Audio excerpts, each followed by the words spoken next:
Hello guys, তো আজকে আমি চলে এসে গেছি আমার একটা বন্ধুর বাসায়। যে বন্ধুর নাম হচ্ছে মাকসুদুর। মাকসুদুরের বাসার আমি দেখো ছাদে চলে এসে গেছি। আর দেখো এখানে দোলনা আছে, আর সঙ্গে সঙ্গে এখানে অনেকগুলো গাছও আছে। তো ভাই এখানে দেখো অনেকগুলো ফুল আছে, কতগুলো। তো আগেও আমি দেখালাম, এখন আবার দেখাচ্ছি। ফুল আছে দেখো কত সুন্দর। এই দেখো এই ফুলগুলো দেখো কত সুন্দর।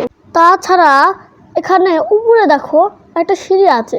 এখন আমি সিঁড়ির উপর দিয়ে যাবো আর তোমাদের দেখাবো সঙ্গে সঙ্গে কি আছে। তো চলো উপরে যাই।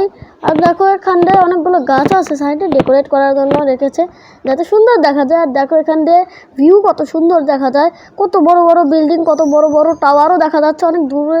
আর কি গাছগুলোও দেখা যাচ্ছে বড় বড়। তো মজা এসে যায় ভিউ দেখে। তো তাছাড়া দেখো উপরে চলে এসে গেছি, আর উপরে সেমন কিছু নেই, অর্থাৎ ছাদটি খালি, কিন্তু শুধুমাত্র 3টা ট্যাঙ্কি আছে। এই দেখো এই 3টা ট্যাঙ্কি রেখে দিয়েছে না, জানি না কেন, কিন্তু একটা কারণের জন্য তো রেখে দিয়েছি। তো এখন আমি আবার নিচে যাব। তো চলো। তো দেখো এখানে দেখো অনেকগুলো ফুল গাছ আছে, অনেকগুলো গাছ আছে। তো এগুলো অনেক সুন্দর। আমি এই সাইডে চলে এসে গেছি। তাছাড়া আর দেখো এখানে একটা জায়গা আছে যেখানে বসা যায় আর কি, তোমরা বলতে পারো। আর দেখো এখানেও আরেকটা গাছ আছে, আর সাইডে তো ফুল গাছ আছেই। তাছাড়া রেড হার্টের যেরকম কালার হয় সেরকম সাবস্ক্রাইব বাটনেরও কালার হয়। তো সাবস্ক্রাইব আর লাইক করবে, ততক্ষণের জন্য বাই।